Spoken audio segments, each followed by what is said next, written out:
This is Adam Beard, DVM. I'm Dr. Q, NC Barbecue, and I'm going to be doing my first Wagyu brisket today for y'all.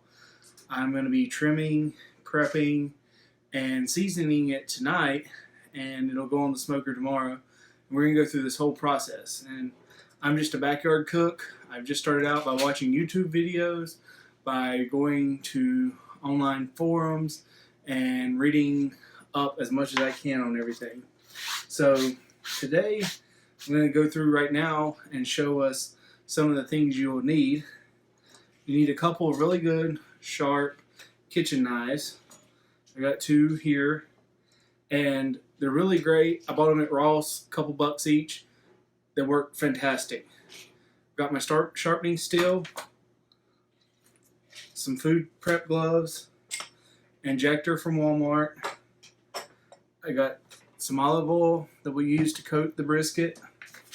I'm going to try out some cattle prod injection. You just mix it, 1/4 cup, in water. I've got OBQ's garlic pepper. And I'm also trying Big Papa Smoker's cash cow rub as well. Now, most of these things can be bought on the internet or your local barbecue store. It's not really that hard to get a hold of this stuff. You know, if you need to substitute, just get you some garlic, salt, and some pepper. But this stuff is really good. You know, this is a backyard cook. This is, you know, I'm doing this for my family. This is something anybody can do, and that's what I want to do with these videos. I'm going to start making. Is that, yeah, I'm doing a little bit of competition stuff and everything here, but I want to show you that anybody can pick it up. You know, there's science to it. There's hard work to it, but it's anything anybody can do with a little practice. So right now, I'm going to go ahead, and I just got my Snake River Farms black Wagyu brisket. I'm going to get it out, rinse it off. We're going to bring it back to the cutting board, and then we're going to start trimming off some of the fat that's not going to render out very well. After we get it trimmed up, and you'll go through the trimming process with me, we'll show you how to inject and season, and then we'll put it in the fridge overnight. And then we'll come back in the morning, we'll pick this up with part 2, and we'll go from there with the smoking. Alright, so stay tuned, and we'll be back in just a sec. Alright, so we're back with our lovely Wagyu brisket. I ordered from the 16 to 18 pounds during their sale this week. It came in at 17.4 pounds approximately, so we got a really good sized brisket here. You want to kind of aim for, you know, a good 16 pounds or so average. It usually gives you more leniency when you're starting out. Smaller ones, they tend to have a smaller range of ways to get it finished in a good manner. The larger ones give you a little bit more leeway. You don't have such a tight window to make sure everything is done well. So plan is, as you can see, you've got some of this fat here on the sides, and it kind of looks a little rough, a little gray. You've got all this fat back here that goes into the point and separates our flat from our point. We've got a little bit of this fat up here, which the fat we want is all these streaks here in the muscles, the marbling, this intramuscular fat. This is the good stuff. So that's what we want to see. Some of this extra stuff we're going to trim off because it either won't render out or it's just a little hard right now. It's not the good kind of fat. The other thing is, I don't know if you can see, like here and some here, they've done a really good job getting most of the silver skin off of this, but it's this membrane stuff called silver skin. We learned about it, you know, in vet school. It's the fascia and stuff in between muscles. It's the layers that are really tough. Teeth can't get through it very well. That's why it's tough, hard to chew. And of course, if your teeth, which are made of enamel, can't get through it, our little garlic and salt, spices and things aren't gonna make through it either.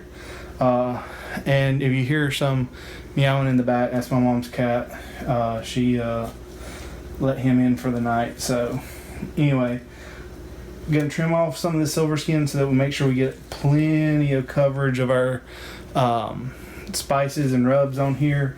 We're gonna trim up some of this extra fat here around the edges. Now, one thing else to look for when we're getting ready to start out is the grain. Just like with wood, meat has grains. It's the way the fibers run. And so this brisket's fibers are running this way. What that means is when it comes time to slice, we're going to cut across the grain.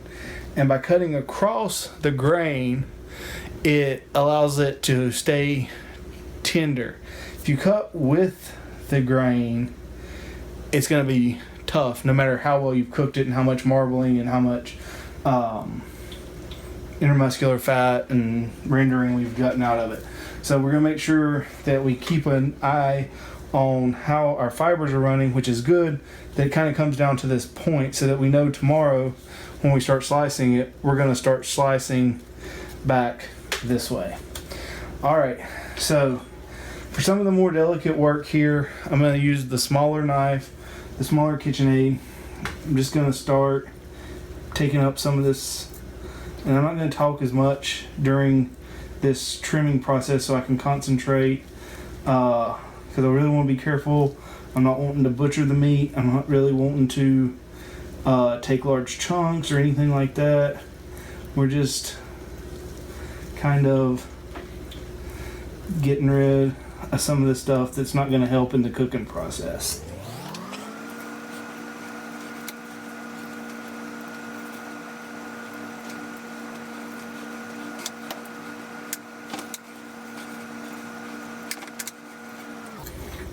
Now, another reason we take off some of this fat here, too, some of this extra fat that's out on top, is that as it does render, what part of it does render and come through, that fat will just run off the brisket. And as it runs off the brisket, any rub that has been on top of that fat is going to run off too. And so we're going to lose, you lose rub, you lose flavor. And so we just take out some of this fat. And in this video, since I won't be talking as much, I don't want to bore you too much. So we'll probably fast forward through a lot of the trimming.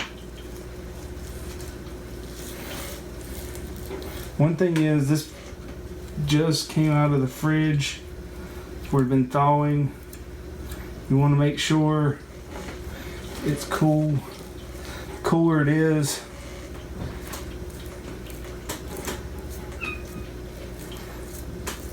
for the fat, the easier it is to trim the fat. Once it starts heating up, fat desolidifies, which in English would be liquefy, and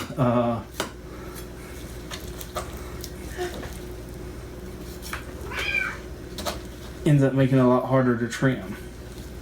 So we want to make sure we're getting there.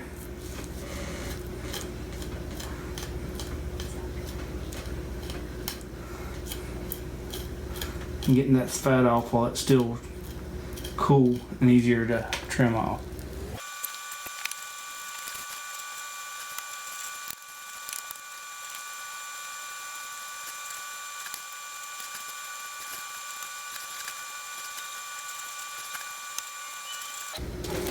Now we've got most of the silver skin either peeled off, or we've kind of sliced into it to kind of give some breaks to let the rubs get down into the meat. We got some of the larger pockets of fat off. We still got some of these thicker veins of fat running through, which was, like we said, we want to keep. Very minimal slicing away of any meat off of it. So now we're going to go from our smaller knife to our larger knife, and we're going to start work here on the edges.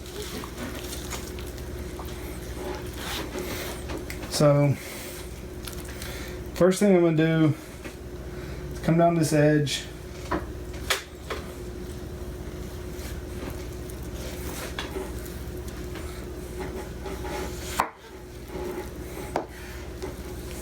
Just make this thin cut. See, you lose a little meat, but you know it's less than 1/8 of an inch.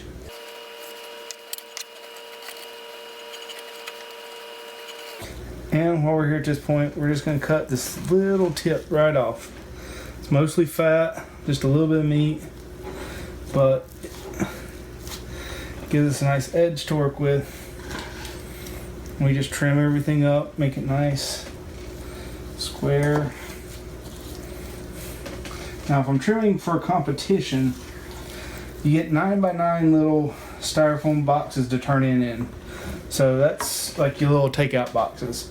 So in that case, I'm going to measure my flat out to 9 inches. And I'm going to trim down there so that when it cooks, it'll shrink up just a little bit and it'll leave it about the perfect width to go inside one of those boxes. We paid quite a good bit of money for this Wagyu. It's for me. I ain't wasting any meat. So for this time, we're not worrying about trimming it up for a box size. We're just worrying about getting some of this off so that it cooks up right. And you're thinking, wow, I spent all that money, you know, and I'm just cutting all this fat off. You know, that's money, that's weight I paid for that I'm not getting to use. But what's going to happen with any cut of brisket is you're going to have all these large chunks of fat, and you're going to have to trim no matter what. And so, you know, this isn't anything special with the Wagyus. Now here, as you see, I'm starting to get into some meat, so I'm not going to do any more trimming there on that fat. You just want to take it down to where you start seeing a little bit of meat.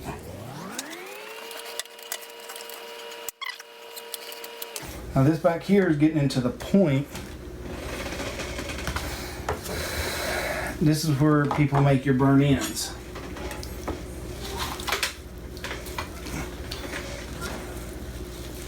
Burn ends are delicious. There's many different ways to do them.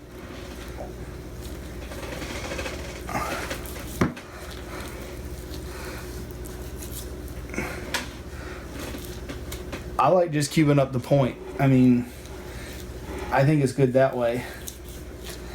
But traditional burn ends, you go in and once you separate the flat from the point, you cube the point, put it back on the smoker, maybe with a little sauce, a little bit more rub. You let it keep going. You know, they get to where they just kind of melt in your mouth, and people call them like meat candy, and that's an apt description. And you just saw something there. Be careful about. You should always be cutting away from yourself. I didn't listen to safety there, and you saw about sliced into my finger. So make sure you're always cutting away. This fat gets slippery. Makes your knives slippery sometimes, and you just got to be careful. Now what you're seeing here, if you can see this vein and you see this fat here, what that is that's the fat that runs between the point and the flat. And we're going to dig this out some with our knife. You know, we go back here, it's a little bit smaller, so we can use our smaller knife and cut in kind of at a V.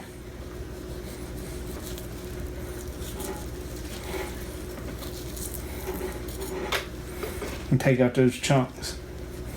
And this is just really hard fat that is not going to render no matter how much you cook it.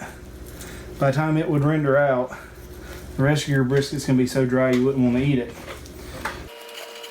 And so just cut down again until you start seeing a little meat. You don't want to go much further. But by working on separating some of this out too and getting this kind of moved out of the way, you get a nice thin layer of fat that will render nicely and bathe your point in the bottom side of the flat in juice, while also getting close enough to the meat that you can get some good rub on the point.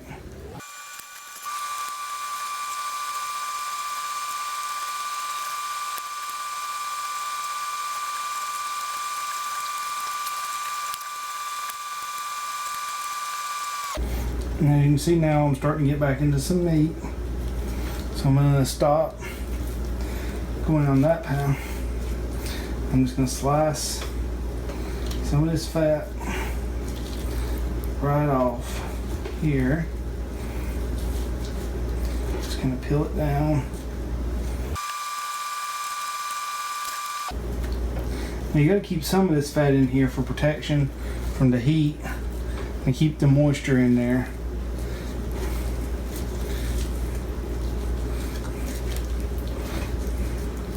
That's about as far down as I'm going to go.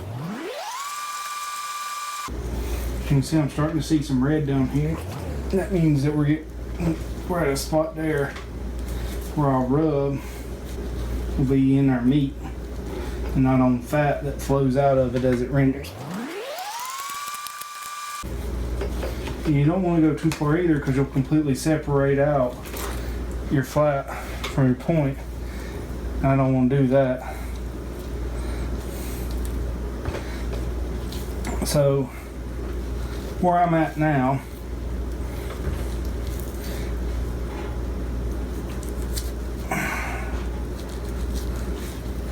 I want just enough of this fat out of the way now where you can start seeing some of the point. You see there's still some good fat here between hit and the flat. But I want enough for about a hand here that, you know, good hand size for me. I can put me some rub. That way when I do this point, I got rub here, here, and here all over it. And then I got some rub up underneath the flat here too. But there's still plenty of fat here to protect it and keep it moist during the cook process. Now I'm going to just trim up some of this fat here on the sides. Now I'm also going to take this part here on the point, and again it's just a huge chunk of fat that won't render out.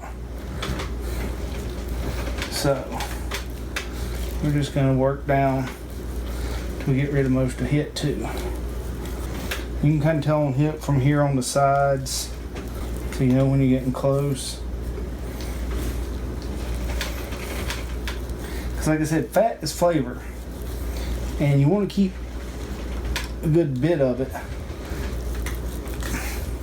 But fat can also hinder flavor if there's too much of it, or it's not going to render out into that deliciousness, right? So now that we got most of this trimmed up, and we got this piece here down thinner, we got this here now, it's protecting our flat. We're gonna go now to the fat cap.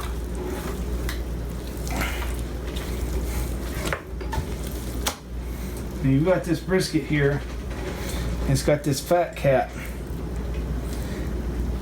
and most of the time I do very little trimming to it.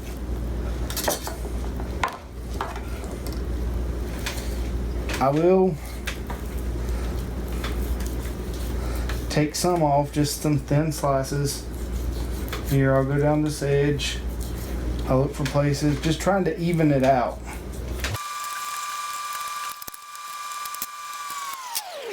Areas where it feels a little thicker, a little raised, I'll go in there and just slice it out so so it feels even. I find thicker, harder spots. Just kind of trim them down. Because you want this fat cap, you want a good bit of fat here on the bottom to help protect it from the heat. So I'll pick it up, kind of eyeball it down the sides. So it looks like there's some right in here I can trim.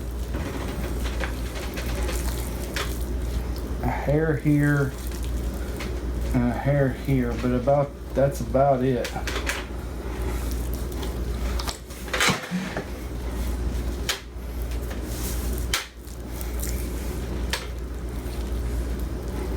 Yeah, see, that was probably a little too much right there. I think I'm just gonna leave that alone. So it's kind of thinned out, but you got enough there that'll protect it, everything. So now that we got it kind of trimmed up, I do, like I said, do a lot more for competition. I'd square it up a little bit more. Might take a little bit more out back here. Might spend a little bit more time on this getting it even, but I like fat when I'm eating. Like I said, it gives me flavor. I'm doing this for food, not for competition. So I'm gonna leave maybe a little bit more on it. But that's it for the trimming part. Next, we're gonna move on to our injections and seasonings. All right, so we're back. We did our trimming. I'm gonna start a little differently this time. I'm gonna take a little bit of the virgin olive oil, just a little dab of do you. I'm gonna start here on the back side, on this fat side, and see, most of this isn't gonna be seasoned. You ain't gonna taste a lot of it anyway. Everything. So I'm gonna go ahead, because I'm gonna do everything else on the other sides sitting here. So while I've got it on this side, go ahead and cover it. My base layer is my OBQ, so I'm gonna go ahead and keep it up.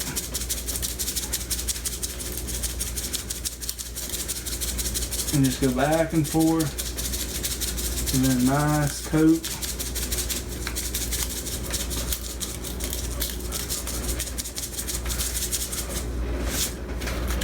Got that nice thick pepper, salt, garlic. It's a good base for beef. I always loved garlic on my beef and salt, pepper. You know, Texas style is traditionally just the salt and pepper. I always liked a little bit of garlic. So next on the bottom, I'm gonna add just a little bit of this. This is Oak Ridge Black Ops. And as you see, I'm just finely dusting over it, just to get a little bit extra kick on this side, because it's fat basically will melt away and you ain't gonna have any of this flavor anyway. And finally, let's top it with cash cow.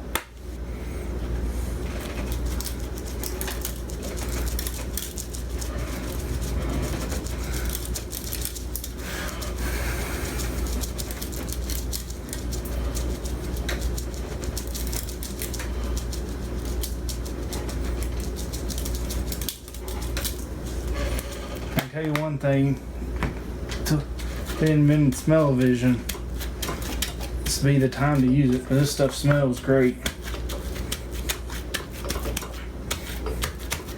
So now I got the bottom here, I'm gonna flip it over. Alright, got it flipped back over. Now we're gonna do the injections first. Inject first, and anything that seeps out, help like with the olive oil to kind of keep the rub stuck to it. We're gonna make sure we get down in here with the rubs. I love these pans. They're the blue bottomed heavy duty brand. You can buy at Walmart, $4 for the pan. You know, they're washable. You can reuse them a couple times if you do them really well. But they're really sturdy. They hold up, and they're just about the perfect length for brisket. So next thing we're going to start here with is our cow prod injection. Alright. And I'm going to put back on the second pair of gloves. And we mixed it up. The instructions say a 1/4 cup of injection with 16 ounces of liquid for a brisket. Have our nice large injector. Now, what I'm going to start out with is I'm going to start out with the point. I'm going to lift this up. I'm going to go in a couple different places, kind of in a checkerboard pattern, but just kind of back and forth here, making sure I cover the whole area of the point with it. After that, I'm going to come in and kind of come in diagonally and go across my brisket with my injections. Alright? And if you don't use it all, you don't use it all.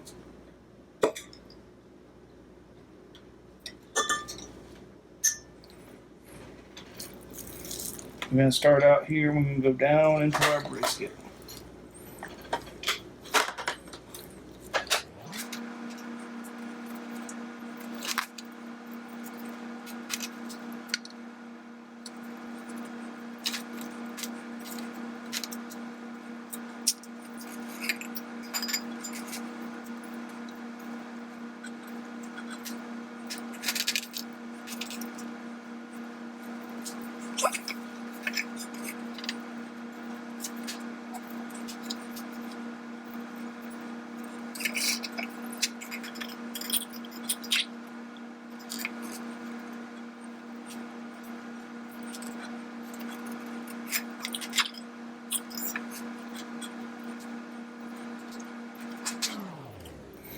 Now, a lot of people don't necessarily inject. They don't like to inject.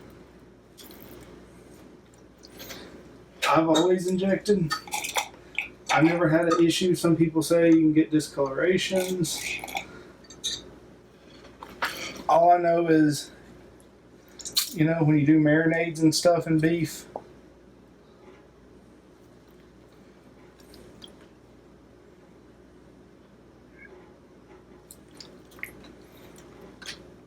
you know, it's basically the same thing. You're just internally marinating it.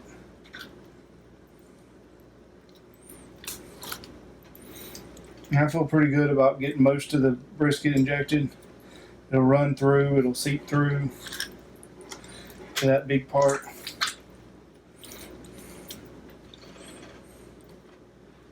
And some of it's going to come out, but it'll base that fat in the bottom. You know, I used basically a cup of it. So, it seemed to work pretty good for me. Alright, so the next thing I'm going to do is going to come back with the rubs. Hi everyone. So the memory in my video cut out before I finished my rubs, but the way I layered it was with the OBQ's double garlic pepper and then the cash cow on top of that. And this morning when I got it out of the fridge, I dusted it very lightly with the Black Ops rub from Oak Ridge Barbecue and then added some turbinado sugar on top before putting on the smoker. Stay tuned for part 2. It's going to come out soon and it'll be all about our smoking process. Thanks.